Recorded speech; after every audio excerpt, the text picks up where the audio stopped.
Mas para a gente conversar, né, sobre avaliação na pós-pandemia, isso aqui é meu currículo, que vocês já conhecem. A gente tem que. Olha os pontos que eu fui pegando até ontem de noite, né, das conversas nossas no WhatsApp. Uma de vocês colocou: o processo de avaliação atende às necessidades de aprendizagem específicas a cada aluno. Eu consigo dar os feedbacks necessários para que os alunos sejam protagonistas no processo de aprendizagem e descubram novos caminhos e consolidem conhecimentos e habilidades desenvolvidas. Percebam, essa questão é uma questão que tem longas e complexas respostas, mas ela explica muito do tipo de avaliação que você deve fazer.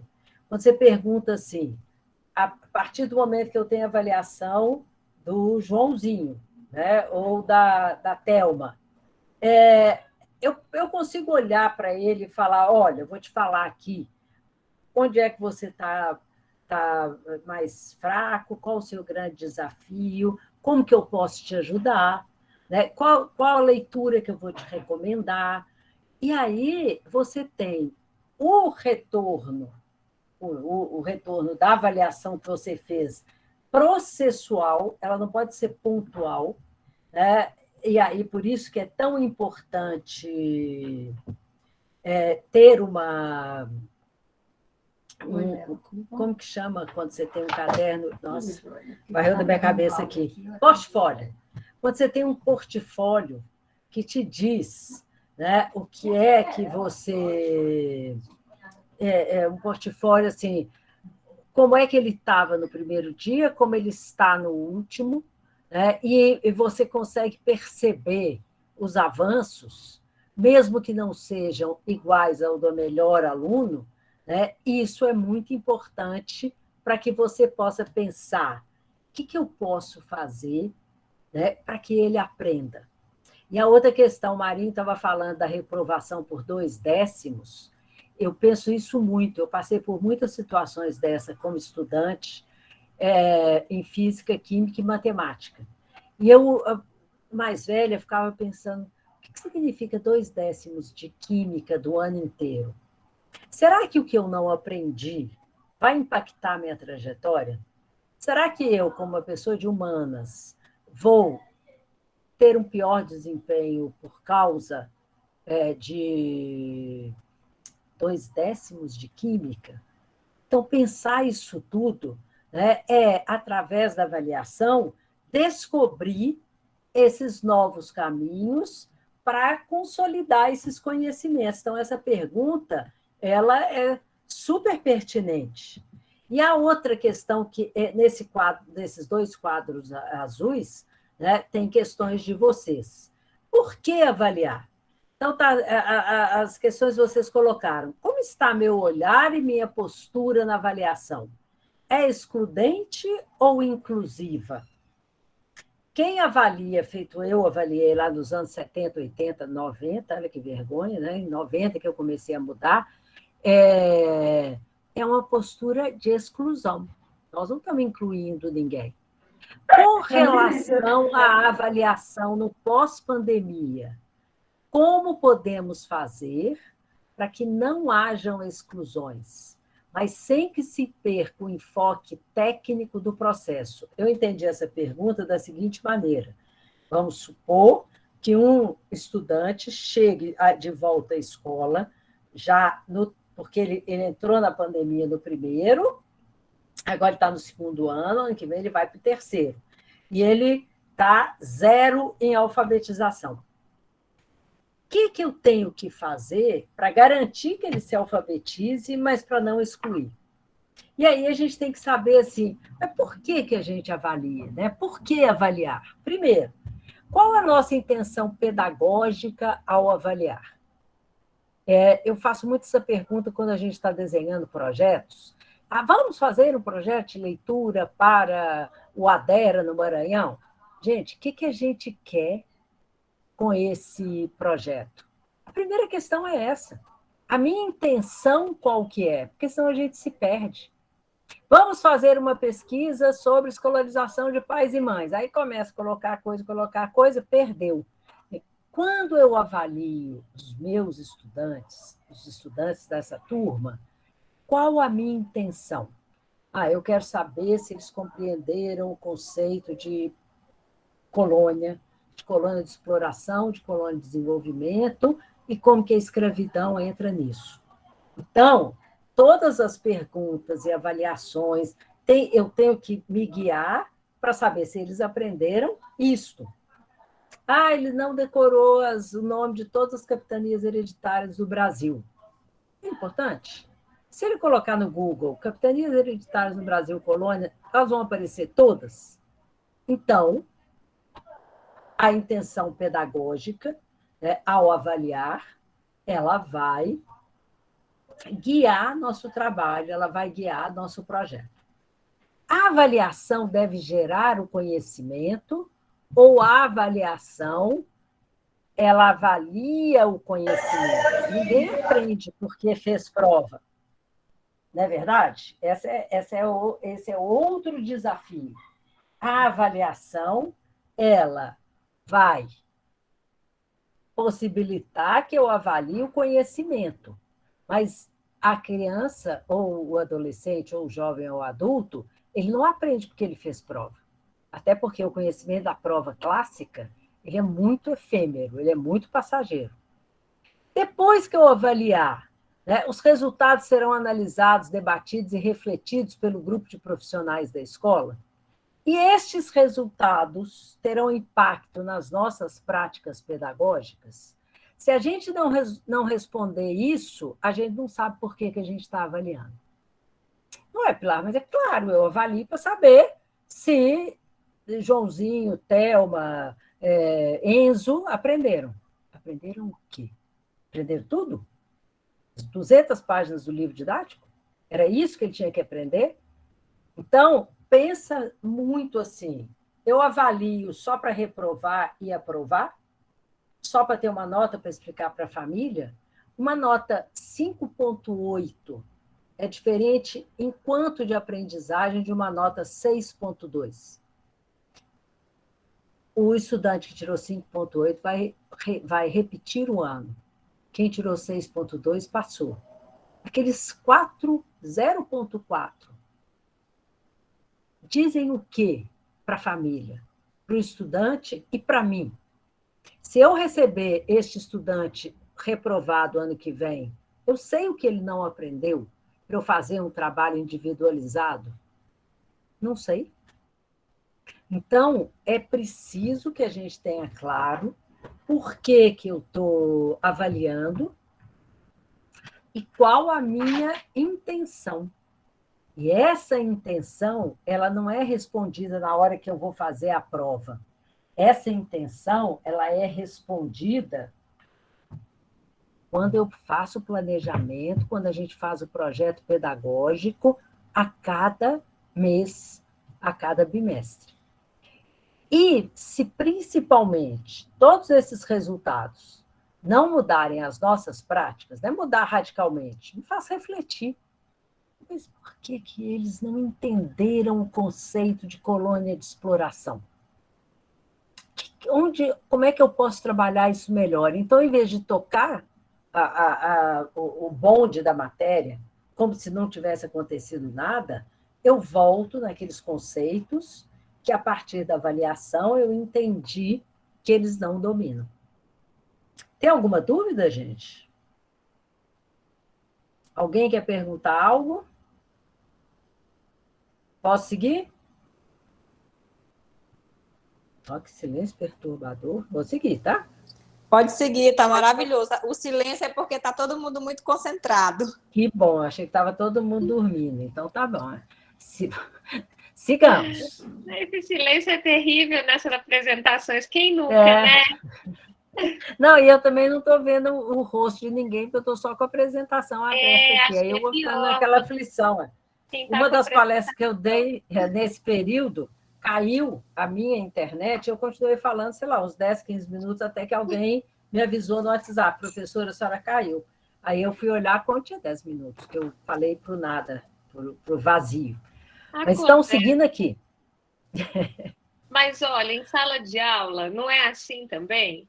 Né? Às vezes você está lá falando, explicando, quando você vê, está todo mundo parado, ninguém falando, não falando nada. Aí é que a gente tem que repensar, né? Nossa, eles estão gostando muito, eles estão todos em outra dimensão, né? Mas aí, gente, eu peguei as 10 competências gerais da base, só para dar um exemplo. As 10 competências gerais da BNCC são muito interessantes. Se eu pensar que esse meu estudante ele tem que desenvolver essas competências e que, para isso, as habilidades que ele vai adquirir vão possibilitar que ele desenvolva. Então, a primeira competência geral da base, ela até é meio boba, meio óbvia. Conhecimento. Mas aí vem a explicação. Este estudante, esta pessoa, tem que aprender a valorizar e utilizar os conhecimentos historicamente construídos sobre o mundo físico, social, cultural e digital, para que ele possa entender e explicar a realidade, para ele continuar aprendendo e colaborar para a construção de uma sociedade justa, democrática e inclusiva. Este não é um texto meu ou um texto de A ou B, esse é um texto do Estado brasileiro, é mais do que governo. A BNCC é aprovada como a Base Nacional Curricular Comum, que vai orientar os currículos estaduais e municipais. Então, quando ele escreve isto aqui, e aí o objetivo qual que é? Todos os estudantes têm que poder entender e explicar a realidade, colaborar com a sociedade e continuar a aprender, aquele aprender ao longo da vida. Para que congela aqui e pensa, a minha prática docente dentro da sala de aula, dentro da escola, vai possibilitar a formação deste sujeito? Ele consegue entender o mundo e se entender no mundo? Essa frase é bonita, mas é difícil para caramba. Eu até hoje, beirando os 70 anos de idade, fico pensando, mas eu entendi o mundo, isso é muito difícil, não precisa fazer isso, entender tudo. Mas você consegue explicar fenômenos, por exemplo? Você consegue entender aquelas tempestades de poeira, de areia que aconteceram em São Paulo? Por que está acontecendo? Isso é entender um fenômeno físico. Eu consigo entender o racismo estrutural e, a partir de entender, estudar e conhecer, eu posso agir para mudar? Isso tem que guiar nossa ação pedagógica. E isso tem que guiar o resultado, a minha avaliação. Na verdade, eu vou avaliar para ver se ele consegue entender e explicar o mundo. Não todo, porque isso é difícil para caramba, acho que ninguém conseguiu, mas a gente vai conseguir, né, pontos, assuntos. E as pessoas falam, tem fake news no Brasil porque as pessoas têm baixa escolaridade. Não é verdade. Tem muita fake news nos Estados Unidos, na Suécia, na Tchecoslováquia, né, onde não tem, esses países da Europa não tem nem analfabetos. Se você entrou na escola e passou por uma escola que enxergou aquilo só como instrução e não formação, você não desenvolve o espírito crítico, o pensamento crítico, que é, aliás, a competência 2 da BNCC. Ao pensar no seu planejamento, ao pensar na sua avaliação, você está se inspirando nestas 10 competências gerais da BNCC? A minha atividade docente, a minha prática docente, efetivamente colabora para que essas crianças de 7, 8 anos consigam colaborar com a sociedade? Tem um assunto que é muito trabalhado e eu gosto muito, porque ele dá uma ampla possibilidade de muitos estudos e aprofundamentos, que é a coleta de lixo seletiva, e que não fica na escola, ela pode se transbordar para o resto da comunidade. Quando você entende que uma garrafa de vidro leva centenas de anos para se decompor, que o papel puro, esse papel que a gente usa, que a gente chama aqui de sulfite, de papel ofício, ele se desmancha, é outro nome, tá, gente? É porque essa palavra ele se deteriora muito rapidamente. Você tem uma aula de ciências. Quando você entende que o plástico vem do petróleo, que o petróleo é a chamada energia fóssil, que ficaram todos os grandes e pequenos países do mundo reunidos lá na Escócia para definir quanto de emissão de gás eles vão parar. Bom, se eu preciso de toneladas de plástico, quanto eu preciso de toneladas de petróleo, de fumaça, de destruição do mar, entenderam? Se eu não entendo que o plástico é a pior coisa que tem dessas todas, eu não entendo por que substituir. Gente, para que eu tenho sacola de pano? Para que eu tenho sacola reciclável? Eu pego lá 4, 5 sacolinhas, pilar, depois eu uso como saco de lixo. Tudo bem. O saco de lixo, este plástico, vai se amontoar nos aterros e ele não é reciclável. Ele demora, ele é reciclável, aliás, mas ele demora e fica contaminando. Então, um grande problema dos oceanos hoje é a quantidade de plástico matando animais que vivem ali. Muitos, tartarugas, baleias, golfinhos, peixes, peixinhos, tudo. A coleta seletiva é um exemplo de projeto a ser desenvolvido por todos os professores e professoras para atuar no território. Olha como é que você vai ampliando. E que pode colaborar, inclusive, com a limpeza da cidade e com a formação de uma consciência na comunidade sobre a importância de você reciclar o lixo.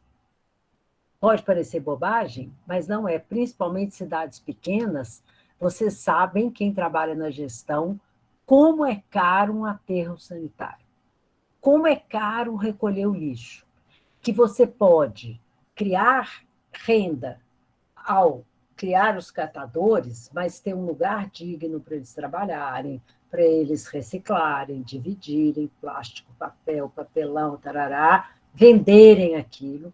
Ou mesmo você pode ter uma outra manufatura que trabalha, né, reciclando, por exemplo, garrafas PET. Eu vi um anúncio outro dia de um sapato vegano. E esse sapato vegano, ele não tem nada de origem animal, ele é todo, então ele não tem sola de plástico vinda do petróleo, a sola do sapato é toda de reciclagem do PET, e o tecido deste calçado, desse sapato, é feito da reciclagem das toneladas de resto de tecido gerados pela indústria têxtil, principalmente no momento que entra o que eles chamam de fast fashion, que é você comprar uma blusinha de 20, outra de 10, compra uma de 8, de repente você tem 30 blusas que você não precisa de nenhuma, e aquelas blusas todas vão virar lixo. São toneladas, gente, de roupa acumuladas em diferentes lugares. Só as 1000 possibilidades para entender a indústria, para entender como é que a gente vive, o nosso modo de vida, e o que isso está provocando ali naquela comunidade. Aí você está desenvolvendo, né, estas competências para que eles possam colaborar com a sociedade e entender a realidade e o mundo que eles vivem. Porque a gente tem que pensar assim, quando a gente avalia, a gente está pensando só se eles aprenderam ou no processo ensino-aprendizagem como um todo. Vou dar um exemplo. Quando eu faço um trabalho em grupo, eles se envolvem, eles participam, eles se mobilizam. Eu avaliei isto quando na sala tem um aluno com deficiência e um grupo se dispõe a trabalhar com ele, um menino com síndrome de Down, alguma deficiência intelectual, né? E a turma se dispõe a trabalhar com ele, a ajudá-lo, isso conta? Ou eu só quero saber se ele aprendeu o nome das capitanias hereditárias, ou se ele aprendeu a fazer multiplicação e divisão. Ah, mas não precisa aprender. Não precisa, é importantíssimo, tem que saber as 4 operações, não tenho dúvida. Mas como é que você dá sentido para aquilo? Então, se eu vou fazer uma prova só para saber se eles decoraram o livro didático, esse trabalho todo não faz muito sentido. Porque o grande desafio é fazer com que a avaliação me leve a refletir sobre metodologias. Isso que eu fiz estava bom, não está, posso melhorar, e ferramentas pedagógicas adequadas para a promoção de conhecimento de forma multidisciplinar, sendo uma alternativa necessária para gerar convergência entre conteúdo e prática. Quantas coisas que a gente aprende e quando a gente é adulto, a gente fala mais um dia da minha vida que eu não vou usar a tabela periódica. Que é ruim pensar isso, né, gente? Porque a tabela periódica, a minha geração decorava. Decorava, sem sentido. Aí alguém falava assim, a água é formada de 2H e um O. Como? Como acontece esse fenômeno? O que é isso? Por que 2Hs com um O gera uma água? Entender o fenômeno, entender o processo, é mais difícil de avaliar. Por isso que quando você avalia processualmente, e mais a qualidade do que a quantidade, você vai também nesse processo desenvolvendo com seus alunos essa capacidade de refletir sobre a postura dele. A gente fica falando de protagonista, autonomia, mas se eu tenho dificuldade com frações, se eu não conseguir resolver os problemas que a professora passou, se a professora falar, ai, coitado, tem muita dificuldade com frações, e aí eu devo pensar esse negócio, isso é importante. Mas né? E aí é que a gente tem que pensar, o meu processo ensino-aprendizagem como um todo garante o desenvolvimento dessas habilidades que vão dar competência para esse aluno entender o mundo e se entender no mundo? E a segunda competência, eu não coloquei todas, tá, gente? Mas eu pus essas duas, são as 2 primeiras. A segunda competência geral da BNCC é desenvolver o pensamento científico, crítico e criativo. Eu me lembro quando você tinha que resolver problemas de matemática de acordo com a fórmula dada e ensinada pelo professor, e o resultado tinha que ser exatamente aquele. E aí, o professor muitas vezes tinha centenas de provas para corrigir, ele só olhava o resultado. E, às vezes, o caminho que o estudante fez, ele era todo correto e ele erra um pouquinho ali no resultado. E a questão dele é zerada. Qual pensamento científico, crítico, criativo você desenvolve quando você ensina estudantes a decorar, a memorizar? E só. Você está exercitando a curiosidade intelectual? Recorrer à abordagem própria das ciências, incluindo a investigação, reflexão, análise crítica, imaginação e criatividade, para investigar causas, elaborar e testar hipóteses, formular e resolver problemas e criar soluções com base nos conhecimentos das diferentes áreas. Qual o objetivo dessa competência 2? Que os estudantes saibam investigar causas, elaborar e testar hipótese, formular e resolver problemas e criar soluções. Durante a pandemia, nós vimos todo o debate sobre o que era o que é da ciência, científico, o que é achismo. E aí tem uma questão. O pensamento científico nosso, em geral, ele é muito ou nada desenvolvido na educação básica. Então, eu não consigo entender o método científico. Quando a discussão toda, gente, da cloroquina e da ivermectina, era por desconhecimento da maioria da população de como é que se provou que a cloroquina não funcionava. E aí sempre tem alguém que te fala assim, nossa, mas eu tomei cloroquina, tive Covid, não tive nada. Bom, 80% das pessoas que se infectaram com o vírus da Covid tiveram uma coisa leve, passaram bem. Os 20, esses pode tomar cloroquina, aspirina, vitamina C, o resultado ia ser o mesmo. Quem tinha sintomas graves, a ciência foi lá para ver. Ele tomou cloroquina? Tomou. Resolveu? Salvou? É a discussão da mãe do Luciano Hang, da Havan. Ela tomou cloroquina, ela tomou ivermectina e ela morreu. Então, não existe esse remédio salvador para esse vírus. A ciência vai investigando, investigando. Agora, a Pfizer começa a descobrir um remédio que você toma e melhora os sintomas. Mas ele nem está testado direito, ainda vai demorar para virar, né, uma coisa vendida em farmácia. Por que a vacina funciona? Porque desde os anos 40, que as vacinas foram melhorando a nossa vida, as gerações mais jovens não conhecem o que é paralisia infantil. E quantos de nós, que nascemos nos anos 50, né, e começo dos anos 60, tínhamos colegas que tiveram paralisia infantil na infância?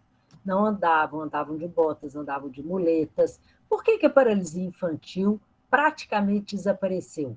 Por causa da vacina, que combate o vírus que causa paralisia, como o sarampo, que é uma doença gravíssima, uma doença que pode cegar, pode provocar surdez, e que a vacina de sarampo... Eu tive sarampo, a minha geração toda teve sarampo. Eu tinha 2 colegas surdos em consequência do sarampo. A geração dos meus filhos, ninguém teve. Essas vacinas, tem gente que é contra, porque acha que você não desenvolve resistência para a doença.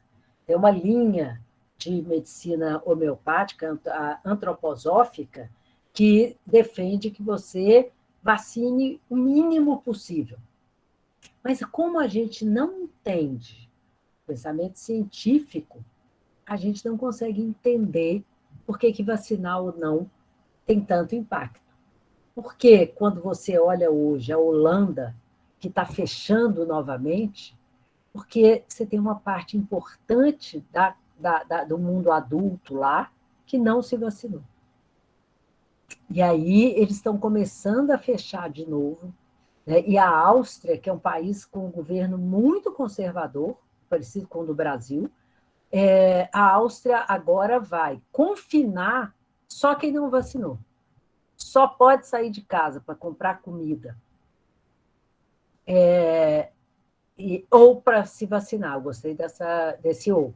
Então, a gente tem que pensar, a gente está desenvolvendo pensamento científico para que nossos estudantes possam entender o que é uma investigação e uma pesquisa científica, entender o método científico. Tem um filme sobre a vida da Marie Curie, que foi a que descobriu a radioatividade usada, né? Eu não vou lembrar o nome, mas ela e o marido fazem pesquisas incríveis para aquela época, e aí as pessoas não entendiam, achavam que era bruxaria, achavam que aquilo não ia dar certo. E hoje, por exemplo, quando se tem câncer e faz radioterapia, né, isso se deve às pesquisas feitas por ela e pelo grupo dela. As crianças têm que saber isso. Até porque você pode falar, não gosto do método científico, eu vou viver intuitivamente. Eu não vou pesquisar, não vou me basear em nada. Mas nós não vamos estar formando pessoas que vão sobreviver bem, né, a esse mar de tubarões que é a nossa sociedade. Porque a gente tem que pensar assim, quando a gente faz a prova, a gente está avaliando o conteúdo, se ele decorou as capitanias hereditárias, ou essa avaliação reflete se ele desenvolveu as competências esperadas. A gente tem que pensar que a gente tem que ter o nosso processo de ensino-aprendizagem focado em pedagogia inovadora. O que é uma pedagogia inovadora? Ela cria condições para que crianças e adolescentes aprendam significativamente. Aprendizagem significativa, eu vou dar uma definição super simples, tá? Eu brinco que é a definição pedestre. Aprendizagem significativa é aquilo que eu aprendo, eu consigo explicar e consigo usar. A aprendizagem não significativa, eu decoro, faço a prova e esqueço. Então, para a gente poder desenvolver essas competências, nós temos que pensar nesta pedagogia que vai garantir a aprendizagem significativa. Então, tem que ter mão na massa, tem que fazer, tem que pesquisar. A dúvida ou a curiosidade do estudante, ela não tem que ser respondida, é isso. Devolva com uma outra pergunta. O que você acha? Vamos escrever suas hipóteses? Eu acho que é por causa disso, que é por causa disso. Vamos entrevistar pessoas. Isto é uma aprendizagem significativa. E quando você cria esse ambiente, você empodera professores, porque eles também começam a ter autonomia para criar esse ambiente. E quando esse ambiente de aprendizagem significativa funciona, nesses espaços de aprendizagem, metodologias inovadoras e diferenciadas, o clima da escola melhora. E quando o clima da escola melhora, as pessoas se sentem bem, as pessoas trabalham melhor. Assim, por que o clima escolar é tão importante? Porque ele tem uma incidência grande no fator aprendizagem. Logo, se eu só estou avaliando se ele decorou as capitanias hereditárias ou decorou a tabuada de 7, só decorar, gente. Aí faz uma prova, né, que pode fazer até de meio digital, como um joguinho, pode usar coisas modernas, mas para responder as mesmas questões. A gente precisa de novas questões, porque tem uma frase que roda aí na internet que é assim: quando eu aprendi todas as respostas, mudaram suas perguntas. E aí você tem que ter novas perguntas, demandam novos estudos, novas leituras, novas reflexões, e isso empodera o professor. Ele não é mais um dador de aulas, ele é uma pessoa que lidera uma equipe, um grupo de estudantes, para que eles se envolvam nessa aventura do conhecimento. E isso faz bem para o professor. Todos esses prêmios, eu participei de muitos, como jurada, lá no MEC, que são prêmios de professores do Brasil, professor nota 10, educador nota 10. Quando eu fui júri do educador nota 10, muito tempo. E tem uma coisa muito legal, quando eles apresentam os 10 finalistas, apresentam as experiências para os jurados, o olho brilha. O cara sabe que fez um trabalho bom, ele sabe que ele teve bons resultados, que ele garantiu a aprendizagem.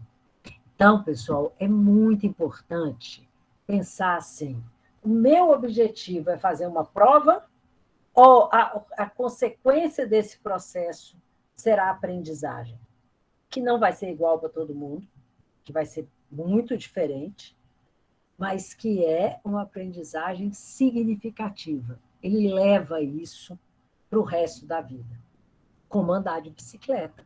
Essa é uma aprendizagem significativa. Dificilmente você esquece. Ai, não, gente, tem muito tempo que eu não ando de bicicleta, não quero nem subir. Sobe, desequilibra um pouquinho e a sua cabeça, seu cérebro, vai te lembrando como é que é aquilo. Essa é uma aprendizagem significativa. Decorar aprender a andar de bicicleta não existe. E ficar andando nas rodinhas, com aquelas rodinhas de criança, também é possível. Mas você vai ficar amparado nas rodinhas para o resto da vida. E esse, para a gente terminar e começar, a gente acabar essa apresentação e continuar a conversa.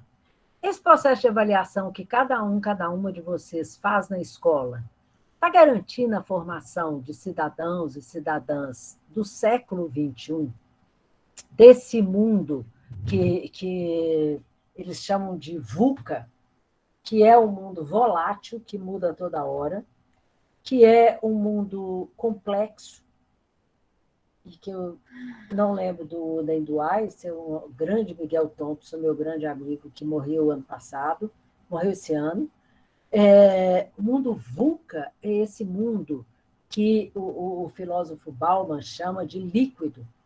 As coisas mudam, as coisas escorrem, os relacionamentos são muito líquidos, as relações.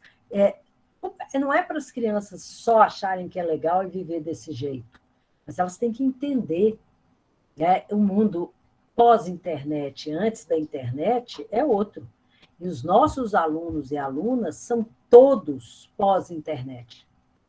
Essa é uma grande diferença, gente. Meus filhos, que têm 37 e 39 anos, eles nasceram antes da internet.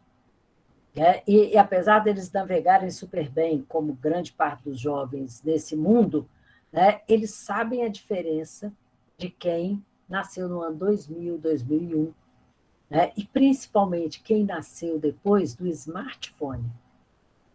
E a gente está formando cidadãos e cidadãs que vão entender, porque quem são?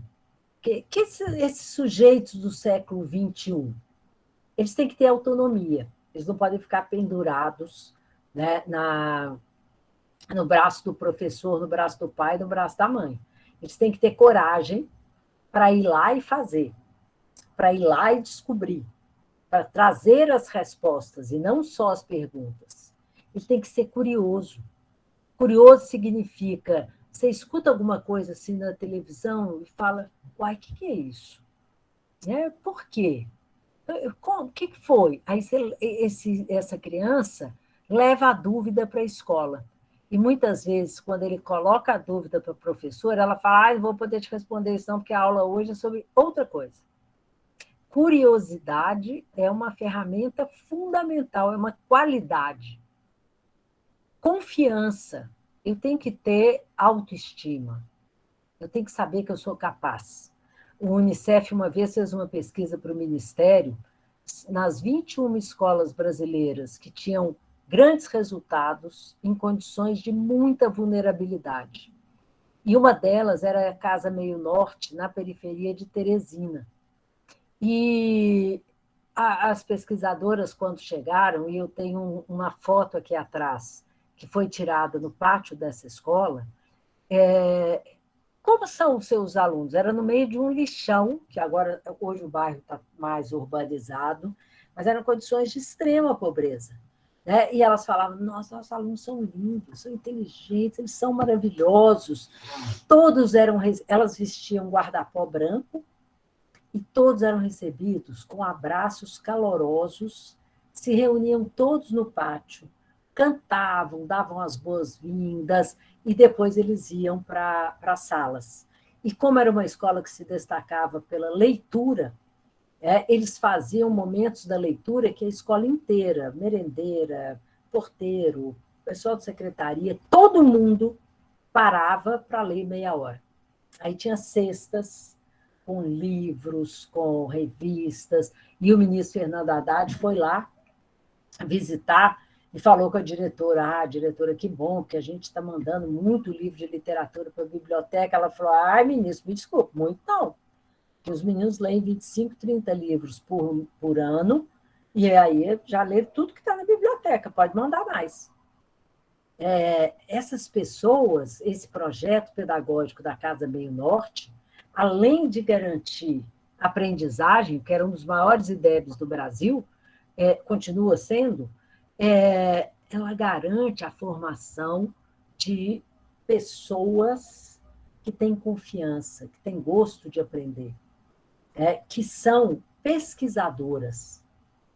Professora, eu quero entender essa questão do Afeganistão. Aí tem uma professora que vai na internet com ele, que tem um bando de revista. Vamos chamar fulano de tal. Aí a diretora tem um vínculo com o pessoal da universidade e vai criando nestas crianças a vontade e o desejo de aprender. E tem que ser crítico. Porque quando eu vou no médico, e essa experiência que a minha irmã passou aqui em BH, ela vai no médico que não acredita no vírus, não usa máscara, aperta a mão das pessoas, isso no auge da pandemia, não estou falando nem agora que a gente já está todo mundo relaxando. E é um médico, você fala, meu senso crítico me impede de confiar nesse cara. Senso crítico é isso. É um colega falar, vamos ali experimentar esse comprimido aqui, que meu amigo me passou, que é uma maravilha. O que isso faz para mim? Será que vai ser bom? Quem te passou? Isso é refletir. Isso o senso crítico me dá. E sabe duvidar. Nossa, é bom mesmo? Isso? É bom por quê? O que ele faz? Tem que comprar? Eu vou ter que comprar o resto da vida? Grande parte desses adolescentes, gente, eles se tornam adictos de substâncias químicas legais e ilegais porque eles não têm senso crítico. Porque eles vão com a turma. E quando vão com a turma, né, eles não são capazes de refletir muito. E quem forma estes cidadãos tem senso de coletivo, né, é a escola. Então, a nossa avaliação ela tem que pensar assim, eu estou estimulando isto?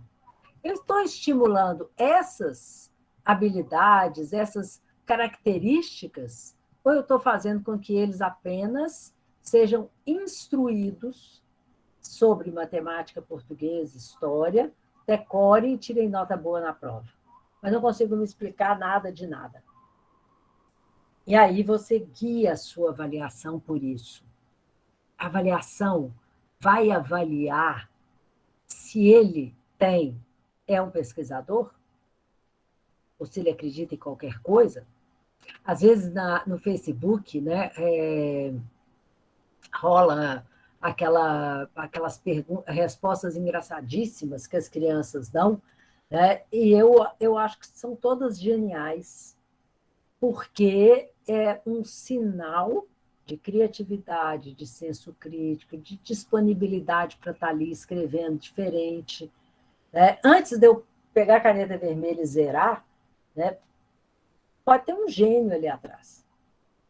E a avaliação da escola nos impede de descobrir esses gênios.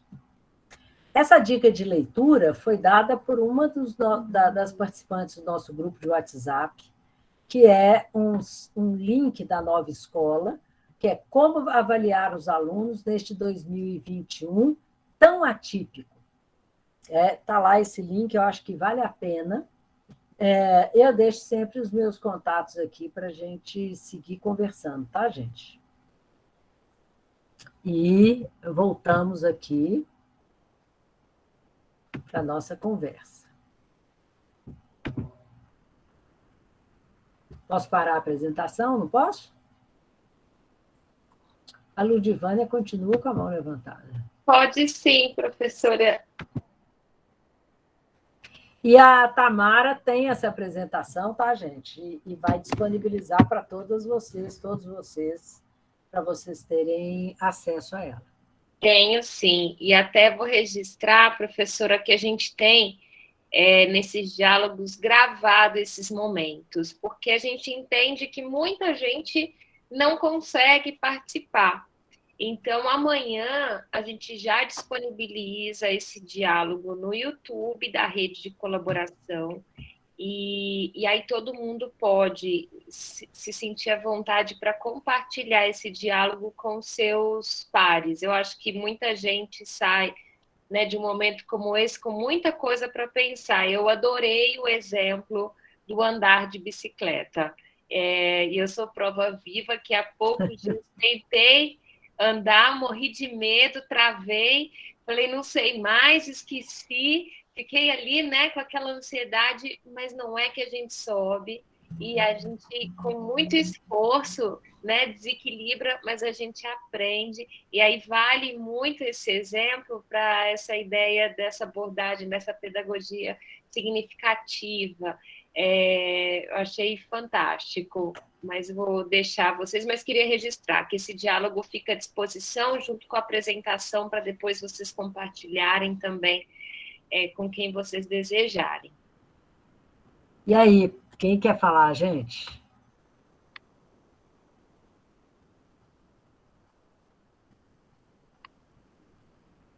Quem quer levantar a mão aí? Fez sentido essa apresentação? Provoca vocês em alguma coisa? Quem quer responder? Quem quer conversar?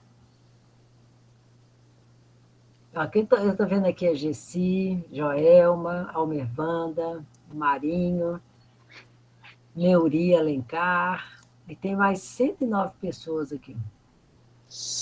Ai, gente, são tantas coisas interessantes, importantes. Eu estava caladinha aqui já dando espaço para os outros, né? Que eu acho que está todo mundo assim meio que impactado com a fala. O que é interessante? O que me chamou mais atenção, assim? Claro, tudo foi importante. Mas essa questão de que a avaliação ela inicia não só no momento que a gente está avaliando se o aluno absorveu aquele conteúdo, né? Que é importante, claro, como você frisou. Mas ela acontece desde do momento do planejamento. Eu achei isso muito bacana, porque a gente está planejando, está organizando e já está pensando, eita, o Joãozinho, eu preciso organizar esse material porque ele tem aquela dificuldade. A Maria, ela tem que ser dessa forma, porque daquele outro jeito ela não conseguiu. Nesse momento a gente já está avaliando. Exato. E a outra coisa interessante, que eu achei bem, bem pertinente, assim, muito legal mesmo para a gente refletir, é essa questão do senso crítico. Gente do céu, a gente nunca precisou tanto focar nisso, né? Sobretudo nesse tempo de fake news. E aí, a professora Pilar falou assim, brilhantemente, mas o povo do Brasil acredita em fake news porque é analfabeto. E ela mesma trouxe esse exemplo, né, que locais que as pessoas têm grandes esclarecimentos têm fake news. Eu acho que a gente tem que pensar nisso, não só na questão do analfabetismo, que isso aí é indiscutivelmente importante de ser pensado, né, a gente tem que baixar esses índices, mas, sobretudo, no desenvolvimento crítico desse menino, né, dessa menina, no desenvolvimento crítico desse cidadão. Porque ele está indo para a sociedade, né? Ele vai ser influenciado e influenciar a sociedade. Então, a gente tem que pensar nisso. A gente tem que visualizar dessa forma. Foi brilhante, professora. Estou, assim, impactada, encantada com a fala, viu? Obrigada. Obrigada. Deixar os outros colegas aí. Vou começar a sortear aqui, fazer igual o professor fazia arguição. Quem é dessa época lembra. A professora falava, hoje eu vou fazer arguição valendo 5. E aí chamava aleatoriamente para a gente ir lá na frente responder questões. Era o meu pior pesadelo. Eu vi que a Deuselina e a Ludivânia estão com a mão levantada, mas eu vou retomar sua provocação aqui, professora Pilar, até para que a gente consiga se enxergar, né, nesse contexto. Quem aqui, quando viu a pergunta da professora Pilar, né, quando ela pergunta se as nossas avaliações estão refletindo o aluno, esse novo aluno, esse aluno que tem um pensamento rápido, esse aluno que muitas vezes é impaciente, esse aluno que às vezes não está atento aos conceitos, mas ele tem um pensamento crítico que está ali. Quem aí se viu nessa pergunta e de certa maneira se incomodou porque viu que está tentando fazer para as avaliações de modo a atender a esse aluno, mas que de alguma forma ainda não conseguiu? Tem alguma coisa que nos leva a fazer do mesmo jeito?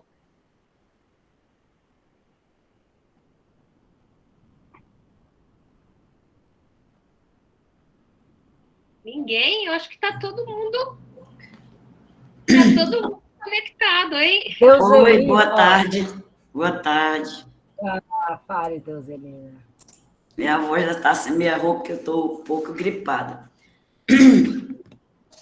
Naquele momento lá, a professora me chamou e eu tinha dado uma saidinha, e aí, quando eu voltei, não consegui mais responder a questão. Mas eu achei bem interessante quando o colega colocou a questão da tabuada, né? E aí eu me vi também naquele exemplo dele, que a gente passou muito por essa questão dos argumentos na sexta-feira. Era o dia do argumento, né? Quem não acertasse... Como que era, Deuselina? O argumento era toda sexta-feira, que a professora do primária, né? Que a gente era bem do ensino primário ainda, e aí fazia os questionamentos da tabuada, era decorada, a gente tinha que decorar a tabuada, e na sexta-feira era o dia do argumento, que aí ia perguntar a tabuada de multiplicar, e a mais difícil que eu achava era de multiplicar. E aí quem não acertava levava o bolo do colega que acertou. Então é bem interessante essa questão, né? E tinha vezes que a mão da gente inchava, né? Ficava bem dolorida, passava dia dolorido. Então era uma maneira de avaliar na matemática. Eu acho que por isso que eu me frustrei com a matemática. Mas, assim, trazendo assim, seu diálogo, assim, o diálogo foi muito bom nessa essa reflexão que você fez conosco nessa tarde. E, assim, eu comecei me enxergando aí, né, quando essa parte da segunda competência, eu gostei muito, né, que você trouxe. Tudo foi importante, mas eu gosto muito desse diálogo quando vai se falar de avaliação, porque eu sou do tradicional ainda também, estudei muito nessa época do tradicional, trazendo a tabuada como exemplo da exclusão, né? Mas, assim, eu gosto muito dessa palavra curiosidade, dessas palavras todas que foi trazida, e principalmente a intencionalidade, essa coisa do significado, porque não adianta eu dizer que estou aqui na sala de aula, que sou democrática, e minhas práticas são antidemocráticas na sala de aula, né? E aí o tempo todo é querendo punir esse aluno, e não fazer com que esse aluno reflita, né, sobre o conhecimento. E aí, quando você estava colocando essa questão da segunda competência, que a gente precisa desenvolver o pensamento crítico, criativo, científico, né? Eu me vi, quando a gente entra para a graduação, para as nossas especializações, que aí a gente vai descobrir que precisava ter aprendido isso ainda desde o primário, para quando a gente chegar na faculdade, a gente não ter tanta dificuldade para descobrir o objeto de pesquisa para a gente, né? Então, a gente consegue ali sentir essa necessidade do científico, do crítico, né? De toda essa competência criativa. É lá que a gente vai descobrir essa necessidade que a gente tem. Quando a gente vai também ser esse pesquisador, porque a gente não... Como é que eu posso ser um pesquisador se eu nunca aprendi a fazer essa reflexão de que será ser esse pesquisador, né? Esse pesquisador criativo, esse pesquisador crítico. Então, é lá nessa hora aí que a gente percebe da necessidade que a escola precisa trabalhar isso desde a infância. Aí, mas como é que eu vou ensinar um menino da educação infantil a pesquisar? A gente não tem que se preocupar com essa pesquisa, com essa reflexão, somente no 6º ou 9º ano, no ensino fundamental dos anos finais. É importante porque já é a saída para o ensino médio. Mas é interessante que essa discussão, que essas reflexões, ela parta desde a educação infantil, né? Porque é uma rede, né? Então, é uma cadeia, então a gente precisa estar aprendendo a despertar, né? Que se diz, a gente precisa despertar na criança a curiosidade. Eu gosto muito de Rubem Alves, quando ele diz isso, né? Ele diz que a criança, ela precisa, o professor ele não tem que se preocupar para ensinar nada, o professor ele tem que se preocupar para ensinar o aluno a ser curioso. Então, eu gostei muito, muito mesmo, aprendi muito com você nessa tarde. Obrigada, Deuselina, mas que bom escutar isso, né? Você lembrar disso, me lembro do Rubem Alves também falando que escola não pode ser gaiola, né? Que a escola não pode prender ali, a escola tem que dar asas. A gente acha linda essa frase, coloca lá no nosso Facebook, mas nossa prática, né, é essa prática de dar asas. Né? Qual que é a nossa prática coerente com isso? Nossos estudantes têm confiança ou têm medo? Eles podem chegar e conversar qualquer assunto com você? Porque você estabelece uma relação de confiança que é muito interessante, porque essas relações são muito formadoras também, né? E como nós, professores e professoras, não tivemos isso, a gente não sabe muito bem como é que faz. E a universidade também não nos ensinou, né? O que é mais complicado ainda. Nesse ponto, professora, quando você fala que a universidade não nos ensinou, que eu acho que a fala da Deuselina é poderosa no sentido de que a gente também precisa ser compreensivo com a gente mesmo, né? De que, da mesma maneira que a forma com que a gente avalia não pode ser punitiva, vocês também não podem se punir por estarem fazendo, muitas vezes, do jeito que, vamos chamar aqui, do jeito que a gente não quer que aconteça, né? Que sejamos compreensivos também com as nossas práticas, porque não aprendemos a fazer da maneira com que esperamos para esse aluno agora. A universidade não ensinou, fomos educados, fomos alfabetizados de outra maneira, então a gente está reaprendendo a como conduzir esses processos de ensino-aprendizagem e avaliar. Então, não se sintam também culpados ou piores educadores por conta disso. Essa relação precisa ser compreensiva e precisa ser empática dentro do universo escolar, entre coordenadores, professores, supervisores pedagógicos. É isso mesmo, professora? Claro. A gente tem que ter amor também por nós, né? Você tem que ser mais carinhoso com você, mais gentil. A gente é muito duro conosco, né? Assim, eu não fiz, eu fiz errado, eu aprendi tudo errado, nada dá certo. Essa relação de confiança do professor e da professora, ela é muito importante. E a gente tem que entender, por isso que fazer diário é tão bom, né, gente, como terapia, você escrever suas experiências daquele dia na escola e refletir, porque realmente a gente foi formado e a gente estudou com esse conceito de que a escola não é para todo mundo mesmo, que aquele menino tem mais a que sair. Nós passamos por isso. Zé Deuselina está falando aí do dia do argumento, que quem acertava podia bater em quem errava.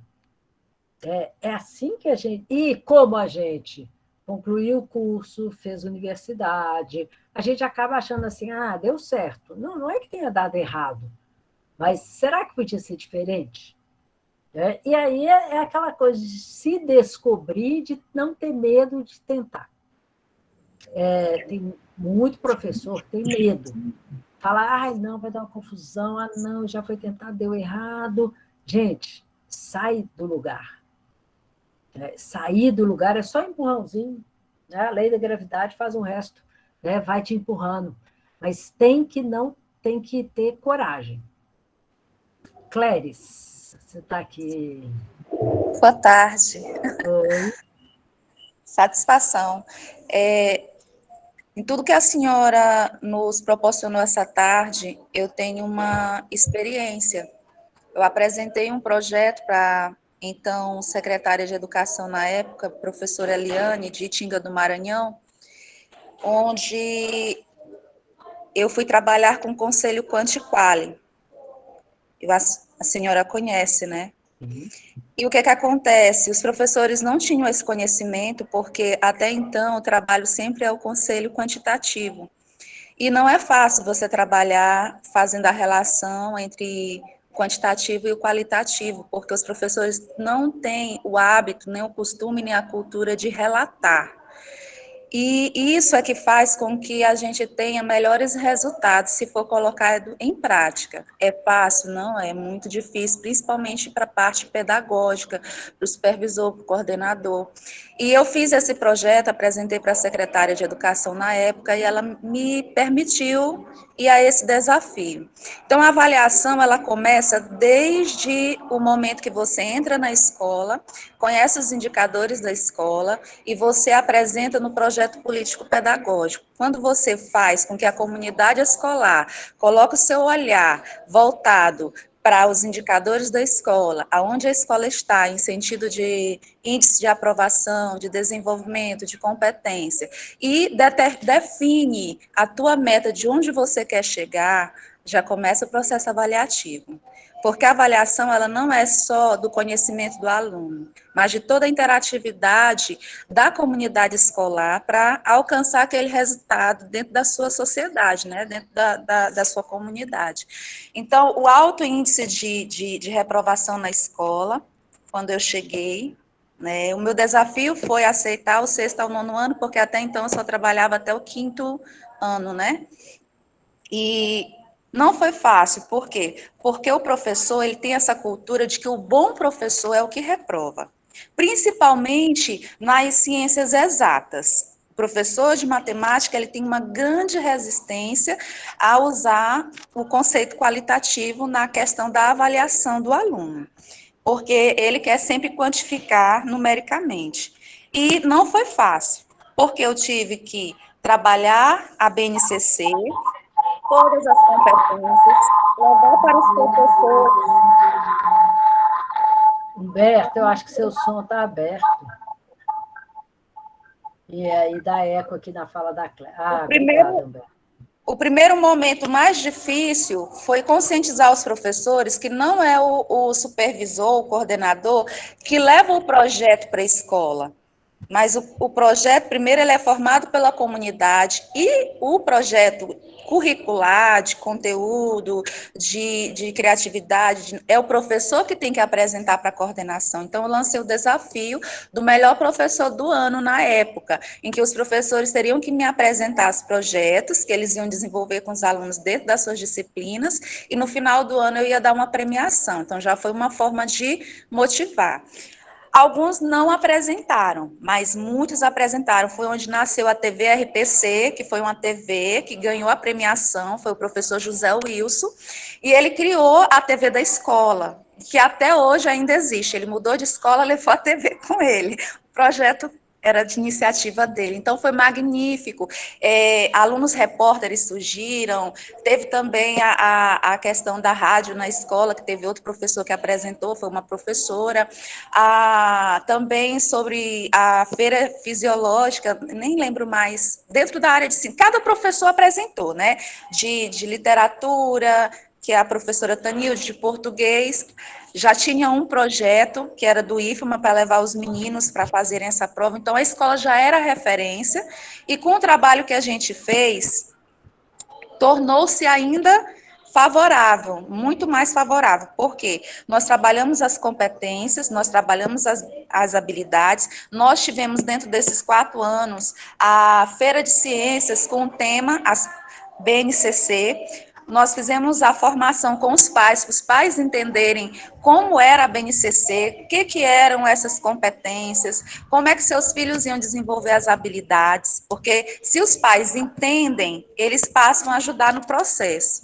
Nós fizemos também, com a questão do Conselho Quantiquali, os relatórios, aí fomos fazer os critérios, depois nós selecionamos os meninos por nível de conhecimento, aqueles que não estavam conseguindo, para que a gente pudesse fazer uma estratégia para fazer eles avançarem.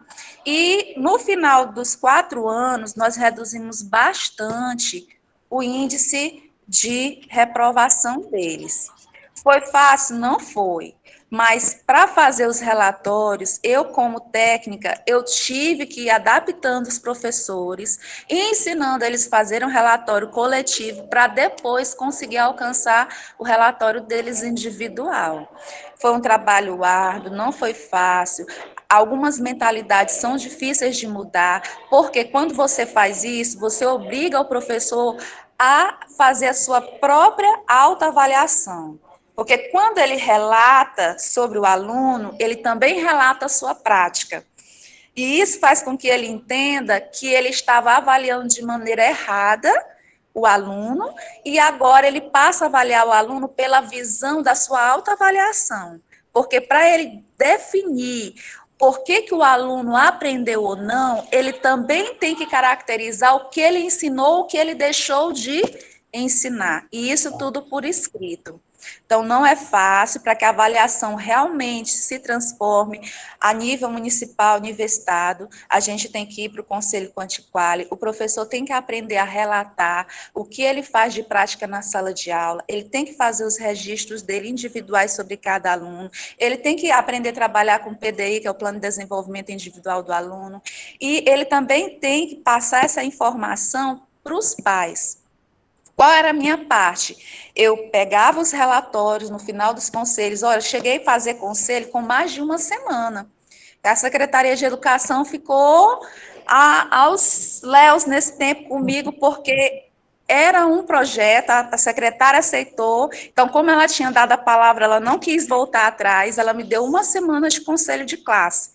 Começando de 7h15 até 11h15, sem parar, às vezes almoçava na escola. Porque falar de cada aluno, escrevendo, digitando, fazendo todo um diagnóstico, não é uma coisa só, nota para cá, nota para lá, terminou, passou ou reprovou. É algo mais detalhado, é algo mais conceituado, não é fácil, é difícil. Só que depois que o negócio engrena, o professor passa a gostar e ele tem dificuldade de voltar para o passado, porque ele tem um olhar crítico. Aí sim, para que eu possa desenvolver no aluno a consciência crítica, o professor ele tem que ter essa consciência crítica. E o que mais nos prejudica na educação chama-se comodismo. Nós somos acomodados, não queremos sair da nossa rotina, que facilita o nosso trabalho, com a justificativa que temos várias turmas, temos centenas de alunos, principalmente do 6º ao 9º ano. Então, o que acontecia? Eu pegava esses relatórios, aí eu tinha uma salinha lá, com meu computador, meu material básico de uso mesmo técnico, aí eu ia passar 15 dias chamando pai, por turma, e explicando o resultado que tinha tido no conselho, e o aluno participava, eu ia explicar o que ele tinha aprendido, o que ele tinha deixado de aprender e o que ele precisaria estudar para melhorar para o próximo bimestre do que ele tinha deixado de aprender no bimestre passado. Porque a gente não poderia também perder a grade curricular, sempre retornando o conteúdo. Você não pode quebrar a sequência de conteúdo, mas o que eu fazia? Eu passava atividade, videoaulas, indicava, olha, você perdeu esse conteúdo aqui, você não está sabendo as 4 operações. O professor não vai poder voltar para o conteúdo só com você, mas você vai para a aula de reforço do Mais Educação, que o município tinha, e você vai estudar em casa, tirar 1 hora para você estudar essas videoaulas. Aí eu indicava as videoaulas, o pai já sabia quais eram as videoaulas, como é que tinha que conseguir, e ainda montamos uma apostila de matemática apropriada só para eles.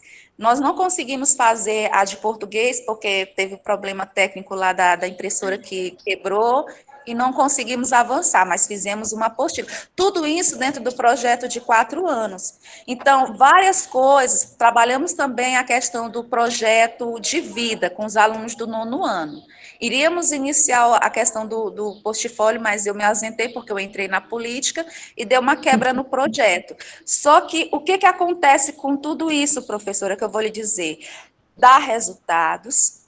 A avaliação, quando você trabalha ela quanti-quali, você muda o perfil da escola, você transforma o professor em pesquisador, você faz o senso crítico da comunidade surgir, emergir e explodir, só que você não tem 1 minuto de sossego. Você tem que estar na ativa 24 horas. E você tem que estar sempre de olhar voltado para a realidade. Outra coisa que é necessário, os planejamentos, eles têm que ser repassados para os pais, para a comunidade, porque assim nós descobrimos aqui, na época, 2 alunas superdotadas, que do 7º ano passou para o 9º ano e uma outra passou do 8º ano para o 9º ano, fizeram a prova do IFMA e saíram nas primeiras colocações. E eu tive que organizar toda a documentação, hoje estão lá apresentando projetos, ganhando já premiações. Nós ficamos com alunos de altas habilidades prejudicados, por quê? Porque só avaliamos pelo quanti, não avaliamos pelo quali. Nós temos que diagnosticar tudo isso. Agora, eu vou lhe dizer, eu quase enlouqueci nessa época. Eu ia para a escola sábado, eu ia para a escola domingo, fazer relatório, articular algumas situações para dar tempo para fazer formação de pais. Só que a equipe de excelência, a equipe maravilhosa tem naquela escola. Eu não Isso tenho do que me só agradecer o que eu aprendi. Obrigada. Não, eu queria te fazer uma pergunta. Como que a comunidade, você está falando de pais e mães, porque até uma autocrítica, eu fiz essa apresentação, não falei do acompanhamento de pai e mãe. E a família, os cuidadores, eles só recebem notícia ruim, né?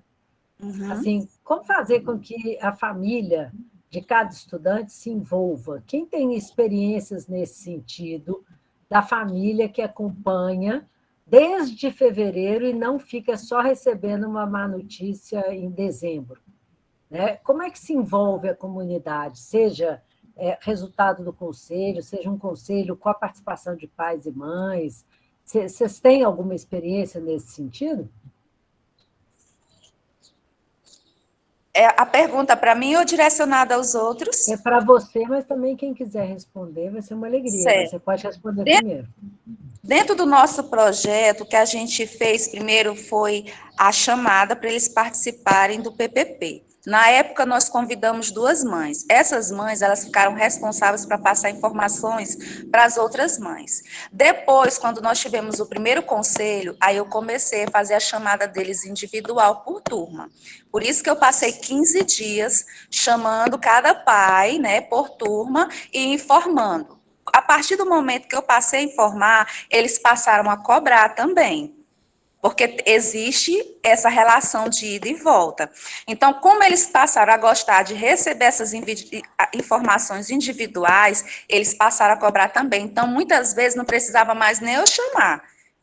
Eles estavam vindo. Os que realmente não participavam, não queriam saber, são aqueles pais mesmo problemas, que existem, em toda a comunidade escolar existe, não tem jeito. Mas a maioria dos pais começam a se interessar pelo assunto. Mas o que fez mesmo a formação de pais, a participação dos pais dentro da escola foi a formação de pais, que era liderada pela professora Maxilene, que era orientadora da escola.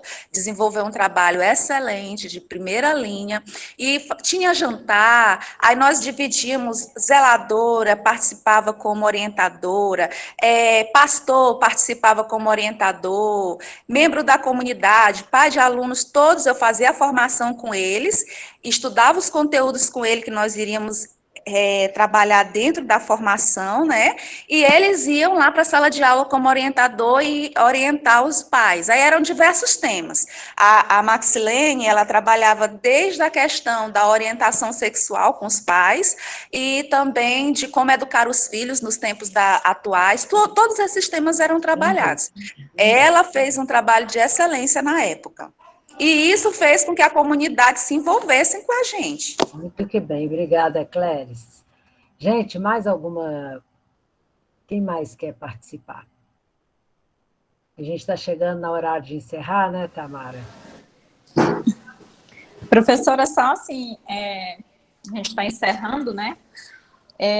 Com relação à fala que a gente colocou, a questão de como avaliar no pós-pandemia, né, sem que seja uma avaliação excludente, mas também sem que deixe de haver o enfoque técnico, né?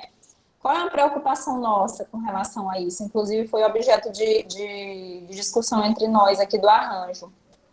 A gente tem aluno que sumiu no período pandêmico, e aí ele apareceu, matriculou, e aí depois ele sumiu de novo. E ele apareceu agora, né? Depois do busca ativa, depois de todo um trabalho. E aí, qual é a nossa preocupação com isso? Como que a gente avalia esse menino? Sem excluí-lo do processo, porém levando em consideração essas questões técnicas que não podem deixar de existir, né? Porque isso impacta diretamente no aprendizado e no desenvolvimento dele. Almervanda, eu acho que que os municípios, alguns fazem, é avaliação diagnóstica ainda este ano. Então, para aquele que sumiu, para o que esteve presente, para o que fez, para o que não fez, tem que ter o conhecimento científico do que ele sabe. E aí as escolas têm traçado um itinerário específico para cada estudante. É impossível, é muito difícil. Não é. Um professor com 20, 25 alunos, do primeiro ao quinto, né, ele, junto com os outros no trabalho coletivo, ele consegue traçar esse itinerário, essa jornada que esse estudante vai precisar, porque ele não pode ser excluído, mas ele também se exclui. Se ele continuar numa turma que todo mundo está lendo e escrevendo e ele não atender, e não há um trabalho forte voltado para ele, que ele se sinta acolhido, é muito provável que ele desapareça outra vez. Então, é preciso ter uma avaliação diagnóstica, e essa avaliação diagnóstica, ela não pode ser uma avaliação muito padronizada. Cada escola, cada projeto pedagógico, assim, o que a gente espera que eles tenham aprendido ao final do primeiro ano? O que é fundamental? Que ele conheça as letras, que ele escreva um texto. Então, faz uma avaliação voltada para identificar isso. Ele não aprendeu, ele não consegue, ele não dá conta. Qual é o itinerário formativo específico para que aquele aluno continue estimulado e aprendendo? É difícil, porque geralmente vem de famílias que não valorizam muito a educação, a valorização da educação é muito transformadora, né? Cria um clima, são pais e mães também com baixa escolaridade, então muita pobreza, muita fome. Eu coloquei agora ali para vocês, né, na lista do WhatsApp, uma reportagem da BBC sobre a fome nas escolas, né? E isso tudo piora, complica, mas não é impossível.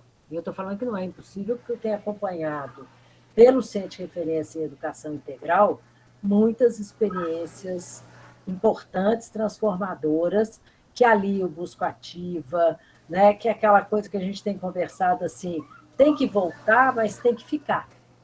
Tipo, voltei e fiquei.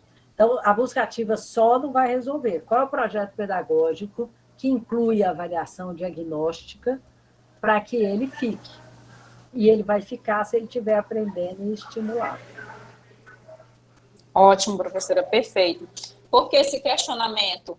Porque nós estamos montando uma nota técnica aqui, né, no Arranjo, para exatamente a gente ter uma forma de trazer esses meninos e que eles fiquem, né, exatamente para que eles fiquem. Porque isso é um gargalo para a gente está bem preocupado, porque são muitos, e a gente não quer perdê-los, né? A gente não quer perdê-los, mas, por outro lado, a gente também não quer perder o enfoque técnico da coisa, porque ele vai ser prejudicado depois. E a gente só tem a agradecer né? A gente, meu Deus do céu, foi maravilhoso a troca de experiência. E, assim, não tem como mensurar o valor dessa conversa, desse diálogo. E, assim, muito, muito, muito, muito obrigada. A Carla está aqui falando sempre para mim, nossa, eu queria estar aí, porque, assim, ela ama isso aqui. E, assim, a gente fica muito feliz. Por quê?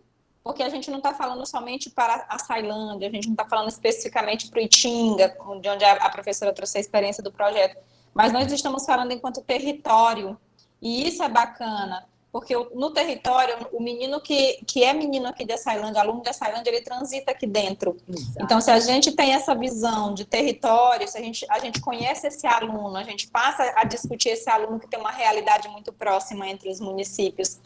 E aí, assim, ter a oportunidade de tê-la colaborando conosco para 120 pessoas que chegou, né, a ter, é muito gratificante.